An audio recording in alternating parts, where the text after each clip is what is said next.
Breaking news: Russia is facing an unprecedented fuel collapse after a series of explosions struck key oil refineries across the country. According to multiple sources, the attacks have crippled several major processing facilities, disrupting production and causing immediate shortages. Official statements insist that the situation is under control, but eyewitness reports tell a different story. In dozens of cities, gas stations stand empty, queues stretch for kilometers, and drivers are being turned away.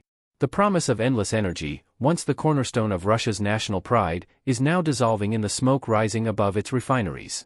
Experts describe the scale of the damage as catastrophic, not only for the economy but for the political system built upon it. The first explosions were reported in the southern regions, near facilities vital to refining and export. Within hours, footage circulated online showing flames consuming vast industrial complexes.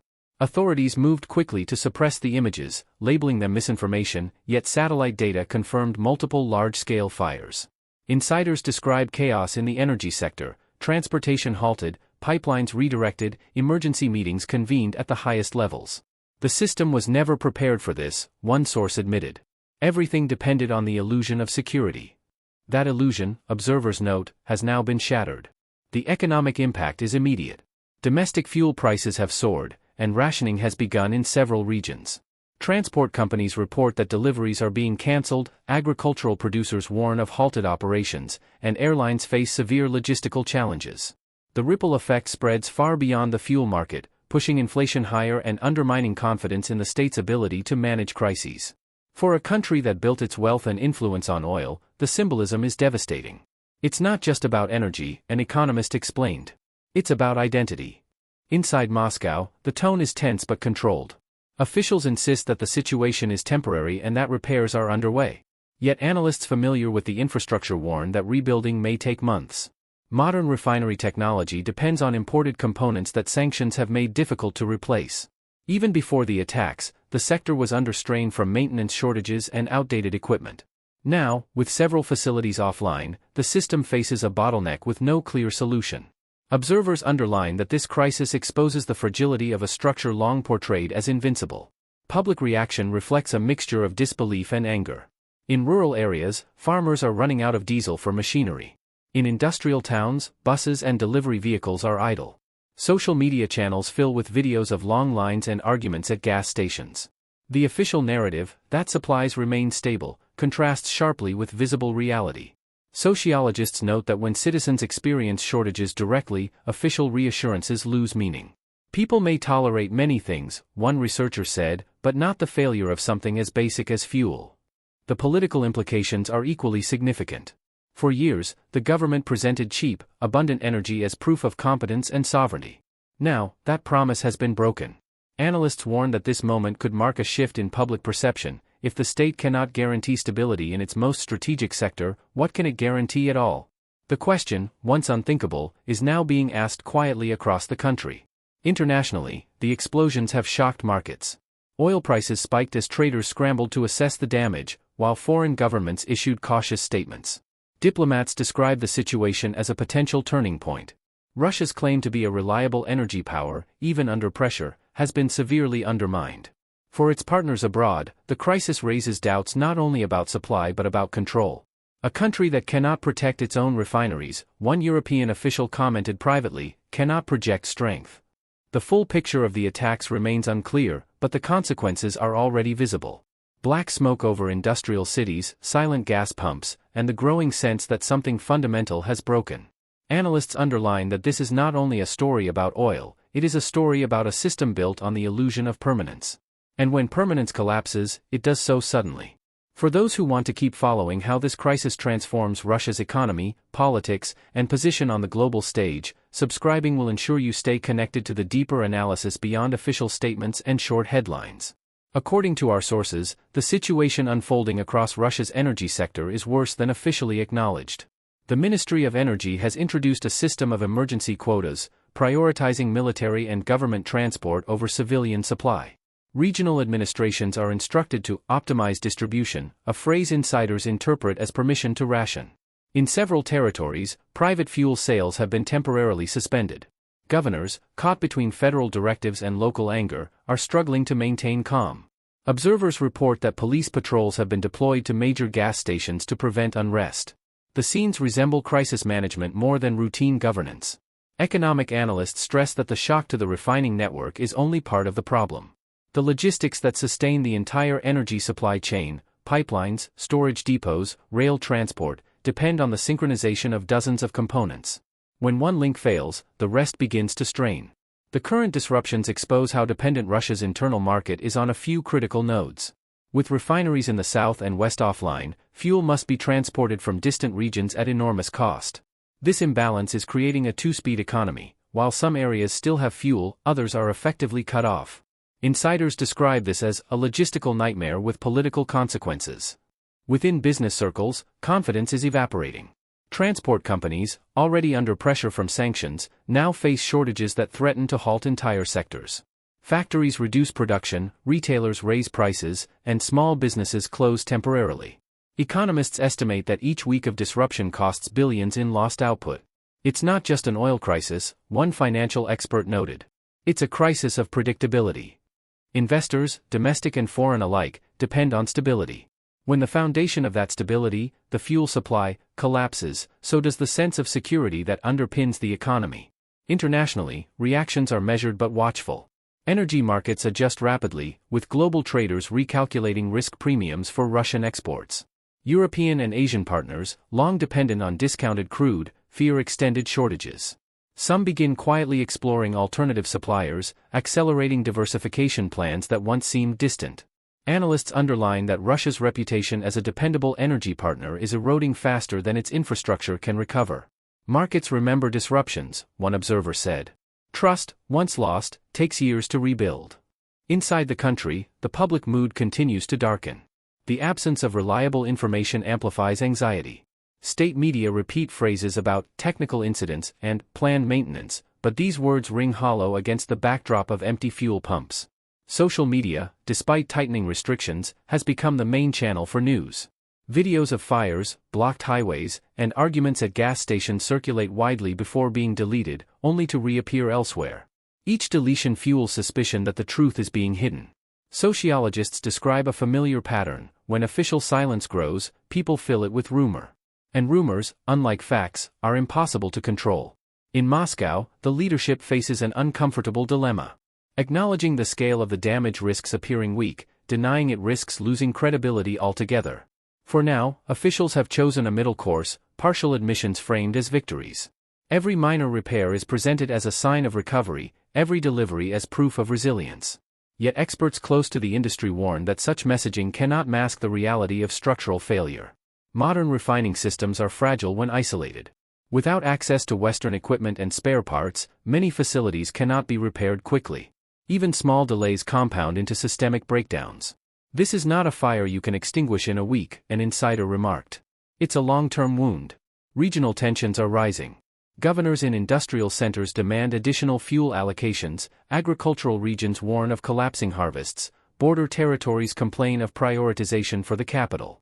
The perception that Moscow protects itself first is reigniting an old grievance, that the provinces bear the cost of the center's policies.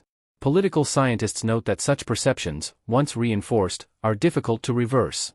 Even if supplies improve later, the memory of scarcity will linger. Meanwhile, on the ground, everyday life adjusts to a new rhythm of uncertainty. Drivers plan trips by rumor, factories delay shipments, and families stockpile what little fuel they can find. Black market sales emerge despite official crackdowns. Observers emphasize that the appearance of informal trade is a clear sign of systemic stress. When the official economy fails to deliver, people turn to improvisation. That improvisation, while temporarily effective, deepens inequality and undermines authority.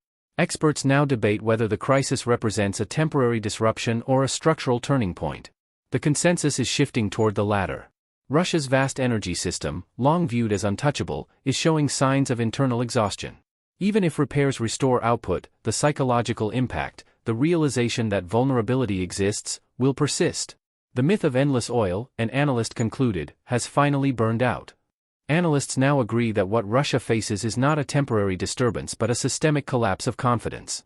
The destruction of key oil refineries has triggered a chain reaction that reaches far beyond fuel shortages.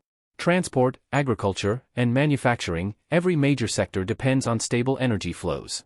Without them, production slows, supply chains fracture, and prices rise. What began as explosions at industrial sites has become a national paralysis.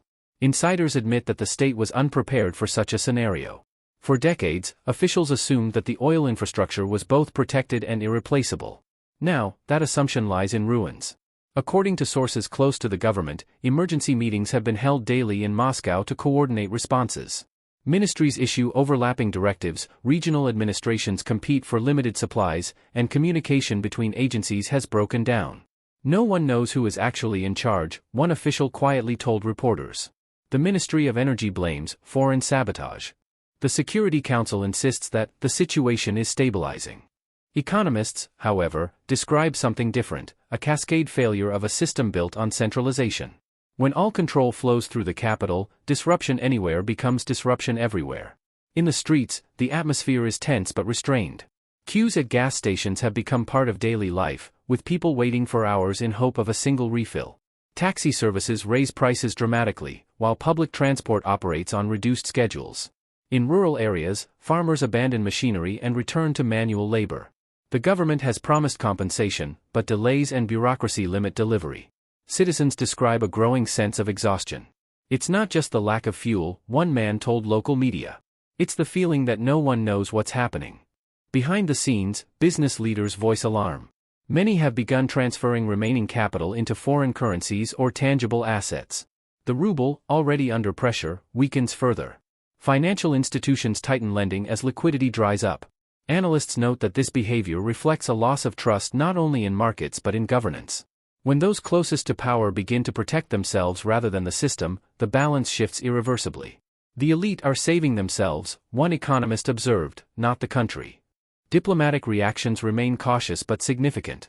Foreign governments express concern about the stability of global energy supply chains. In Europe, policymakers emphasize the need to accelerate independence from Russian energy. In Asia, buyers demand steep discounts, citing unreliable production. The message is clear: Russia's image as an energy superpower has been replaced by an image of instability. The consequences, experts warn, will endure long after the fires are extinguished. Trust once lost in energy markets rarely returns. Inside Russia, state media adjusts its tone. Early denials have been replaced by controlled admissions, technical incidents, temporary interruptions, unforeseen difficulties.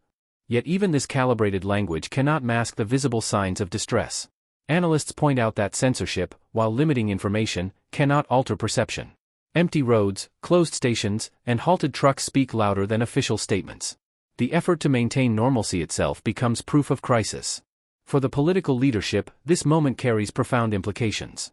The narrative of control, the belief that the state can manage any challenge, has been undermined. In systems built on central authority, perception of weakness spreads quickly. Once citizens see that control can falter, they begin to question other certainties. Political scientists note that this is how legitimacy erodes, not through open revolt, but through quiet disbelief. When disbelief becomes habit, authority weakens invisibly. International observers describe the situation as a test of endurance. Russia's leadership faces simultaneous crises: economic, logistical, and psychological. The visible explosions were only the beginning. The deeper shock lies in the realization that resilience may no longer be guaranteed. A system that depends on fear and abundance cannot survive scarcity, an analyst in Brussels remarked. That scarcity is now visible, and it is reshaping expectations both inside and outside the country. For those who want to follow how this collapse, from refineries to markets, from public patience to elite confidence, unfolds and reshapes Russia's place in the global order, subscribing will ensure you stay connected to the ongoing analysis that looks beyond surface events to the deeper structures now fracturing beneath them. International experts now warn that Russia's fuel collapse could evolve into one of the most severe economic disruptions in its modern history. The country's energy infrastructure, long regarded as untouchable, has proven far more vulnerable than anticipated. The damage to refineries not only cripples domestic supply but threatens the entire export system that sustains the budget. Observers note that while officials insist on recovery, the logistical and technological obstacles are immense. Equipment needed for repairs is largely imported, while skilled specialists have left the country amid sanctions and political tension. You cannot rebuild decades of expertise overnight, one industry veteran commented.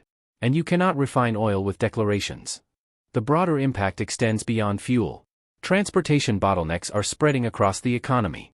Freight trains wait for days as fuel allocation shifts unpredictably. Factories delay production schedules, ports operate below capacity, and agricultural supply chains falter. Inflation accelerates as transportation costs surge. Analysts stress that these pressures create a feedback loop. Every shortage produces panic buying, and panic buying worsens shortages. The government's attempts to enforce price controls offer temporary relief but lead to new distortions. Black markets emerge, offering fuel at exorbitant prices. The same pattern observed in other crisis economies, scarcity, speculation, corruption, is now visible across Russia. Regional divisions deepen as the crisis continues. Governors in remote areas complain that Moscow prioritizes the capital at their expense. Some openly warn of critical situations in agriculture and transportation. Local administrations introduce rationing systems, limiting private fuel purchases to essential workers. Observers underline that such measures, though presented as temporary, erode trust in federal authority. When citizens see regional leaders improvising in isolation, they understand that unity is faltering. The sense of one country breaks down, a political analyst said. Each region begins to think for itself. Inside government circles, frustration grows. Ministries compete for limited resources and political favor. Some officials push for emergency imports through unofficial channels, while others advocate for prioritizing military needs above all else. The lack of coordination reflects deeper structural weaknesses. Analysts explain that a system built on vertical control functions effectively only when resources are abundant. When scarcity sets in, the same hierarchy turns rigid and slow, unable to adapt. Decisions take days, sometimes weeks, as each level waits for instructions from above. In crises, such delays become fatal. The population adapts in silence. Reports describe quiet streets, reduced traffic, and a sense of suspended motion. Citizens avoid unnecessary travel, conserving what fuel remains. In cities, public transport is overcrowded, while rural communities revert to older, less efficient methods of transport. The psychological toll grows heavier. People speak of exhaustion, not anger, a weary acceptance that the promises of stability have failed. It feels like the 1990s again, one woman told a regional newspaper. Only this time, we were told it would never happen. Such sentiments, once rare, now echo widely. Sociologists warn that disillusionment on this scale has long-term consequences. When hope disappears quietly, it rarely returns. On the global stage, the crisis reshapes perceptions of Russia's power. Energy partners who once saw Moscow as a guarantor of supply now view it as a liability. Long-term contracts are reconsidered, insurance premiums rise, and alternative suppliers gain ground. Even if production resumes, the loss of reliability will remain. Energy diplomacy, once the cornerstone of Russia's influence, now weakens with each passing week. Diplomats in Europe and Asia privately describe a post-Russian phase in energy planning, a gradual decoupling that once seemed impossible but now feels inevitable. The financial strain deepens. With export revenues falling, the state budget faces growing deficits. Emergency borrowing increases, reserves are depleted, and domestic spending is cut. Social programs are quietly reduced, subsidies delayed, and regional transfers postponed. Economists warn that the result will be cumulative, a slow erosion of purchasing power, a rise in poverty, and declining confidence in public institutions. The crisis began with oil, one expert remarked, but it is ending with trust. Meanwhile, the information landscape tightens further. State media avoid mentioning the word collapse, focusing instead on patriotic themes and historical comparisons. Independent voices that question the official narrative face renewed pressure. Yet censorship has diminishing power when daily life contradicts official statements. Each empty gas station becomes its own broadcast, each delayed bus its own report. The gap between rhetoric and reality widens beyond repair. Observers note that regimes survive economic hardship, but rarely survive disbelief. Once people stop believing what they are told, control becomes performance, visible, but hollow. In private conversations, some members of the elite express concern that the current trajectory is unsustainable. They speak carefully, avoiding direct criticism, but their meaning is clear. The question is no longer whether the crisis will end, but what will remain when it does. Few dare to answer. Analysts underline that the collapse of fuel supply is not merely a technical failure. It is the exposure of an illusion, the illusion that abundance guarantees stability. And when that illusion burns, the foundations built upon it begin to tremble. Observers now describe the unfolding events as a slow-motion collapse. The explosions that destroyed several of Russia's largest oil refineries may have been the trigger, but the causes run deeper. They reveal a system stretched beyond its limits, one that relied on control instead of flexibility, on fear instead of foresight. Analysts emphasize that what Russia faces today is not simply a shortage of fuel, it is a shortage of trust, capacity, and direction. Once those are lost, no decree can restore them. Insiders close to the government admit privately that the state underestimated both the scale of the damage and the fragility of the response network. Emergency repairs proceed slowly, replacement parts are scarce. Equipment that once came from foreign suppliers must now be produced domestically, often at lower quality and higher cost. The result is a patchwork recovery effort, one that looks functional on paper but falters in practice. We can restart production, one industry official said, but we cannot restart confidence. This confidence, built over decades, has evaporated in a matter of weeks. The economic consequences are cumulative. Fuel shortages slow transport, which in turn weakens supply chains, which then raise prices and deepen inflation. Every attempt at stabilization feeds a new imbalance. Officials redirect resources to key industries, but that leaves others neglected. When the government freezes prices, black markets fill the gap. When it restricts exports to preserve domestic supply, foreign partners retaliate with new barriers. The more the system tightens its grip, the less control it actually has. Economists describe the situation as managed chaos, a phrase that encapsulates the paradox. The state acts constantly, but each action worsens the instability it seeks to contain. Politically, the cost is rising. The myth of resilience, the idea that Russia could endure any hardship, is fading. Citizens now witness shortages that official propaganda cannot explain away. Local frustrations multiply, though few dare to express them openly. In private, conversations shift from anger to disbelief. It's not the crisis that shocks us, a resident of Ekaterinburg told reporters. It's that they said this could never happen. Sociologists underline that disbelief is more dangerous than protest.